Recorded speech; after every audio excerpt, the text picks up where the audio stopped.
Welcome back to a new video. उम्मीद है आप सब ठीक ठाक होंगे एंड खुश भी होंगे बिकॉज अल्हम्दुलिल्लाह your paper was from the guest paper. आपको जिस तरह गाइड किया गया था कि इसमें से लॉन्ग करें इसमें से शॉर्ट करें, उसी तरह ही आपका पेपर अल्हम्दुलिल्लाह है। एंड मुझे लाजमी बताइएगा आपको गेस्ट पेपर ने हेल्प की थी या नहीं। जो हमने अपना फ्री गेस्ट पेपर अपने यूट्यूब पे आप लोगों के लिए अपलोड किया था, तो आपने बताना है कि was it helpful for you और नॉट।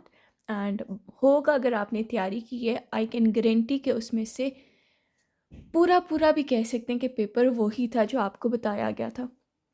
देन आपके पास ये एमसीक्यूज सामने हैं, तो अगर आपको नेक्स्ट गेस्ट पेपर्स भी चाहिए तो लास्ट में मुझे बताइएगा कि कौन से सब्जेक्ट का गेस्ट पेपर आपको चाहिए, ताकि आगे भी आपके पेपर्स इसी तरह अच्छे हो सकें।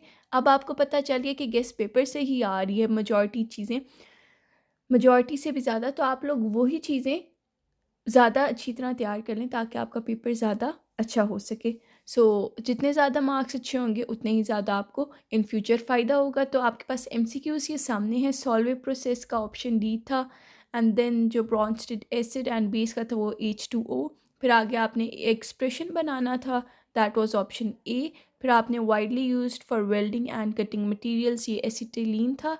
आगे अर्हीनियस बेस आपके पास NaOH था।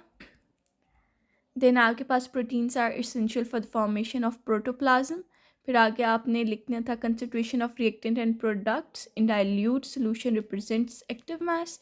फिर आगे envelope of gases and water vapours surround the planet earth called atmosphere, which of the following is an air pollutant. This was your option number A, and which statement about water is correct. So do let me know आपके MCQs कितने ठीक हुए हैं। And ये आगे आपके पास paper आ गया है। पहला था यूजेस ऑफ ऑर्गेनिक कंपाउंड्स, आपको बताया हुआ था इंपॉर्टेंट है। एडवांटेजेस ऑफ फर्टिलाइजर्स आपने कोई 3 लिखने थे। फिर आगे density at 4 degree, what does it help the aquatic life to survive in water.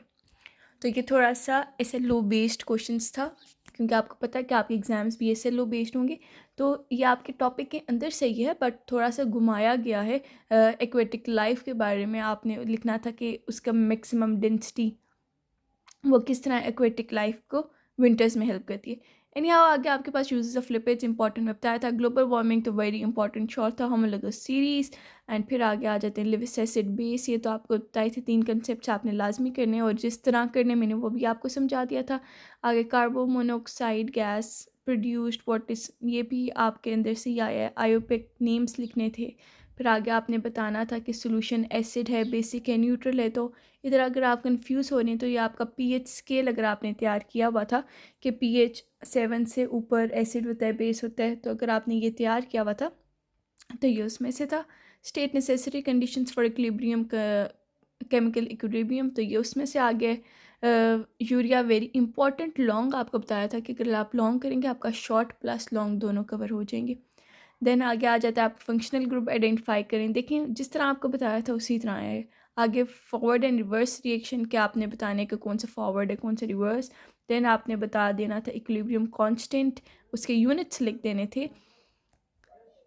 आगे Solvay process, and then comes tetrachloroethane prepared from ethene, write complete equation, आपने इक्वेशन लिखनी थी और उसके 2 स्टेप्स भी। Harmful effect of industrial water pollutants के बारे में लिखना था। न्यूट्रलाइजेशन आपको बताया हुआ था, पूरा एग्जांपल दे के बताई थी वो आ रहा है। आगे एटमॉस्फेयर के लेयर्स आ गई, आगे बेयर्स टेस्ट आ गया, ये आपका आगे आ गया ब्लिस्टर कॉपर। ये वही bessemerisation was a very important short, जो हमारी पहली वीडियो आई थी जिसपे अल्हम्दुलिल्लाह more than 8,000 people have watched it. तो उसमें आपने देखा होगा कि मोस्ट इम्पॉर्टेंट शॉर्ट मैंने 7 बताया था आपको, आपने लाजमी करना है। आगे आपने क्या करना था सेक्शन सी में, वही जो कंसेप्ट आ गया था। Then the trend of reactivity of halogens and differentiate between monosaccharide disaccharide. Hard water very important बताया था, जो layer fraction distillation. And the paper was very easy. I hope आप लोगों ने भी अच्छी तरह अटेम्प्ट किया हो, आप लोगों को जो गेस्ट पेपर दिए थे आपने अच्छी तरह से तैयार किया हो। A very good luck to each one of you. My prayers are with each one of you. अल्लाह आप सबको कामयाब करें, आमीन सुम आमीन। अपना तैयारी अच्छी तरह रखें। Do let me know which next guest paper do you want in the comment section, ताकि मैं उसे अपलोड कर सकूँ टाइमली एंड आप लोग उसे तैयार कर सकें। अपना ख्याल रखिए। रखिएगा। टिल नेक्स्ट टाइम, अल्लाह हाफिज़ एंड पीस आउट।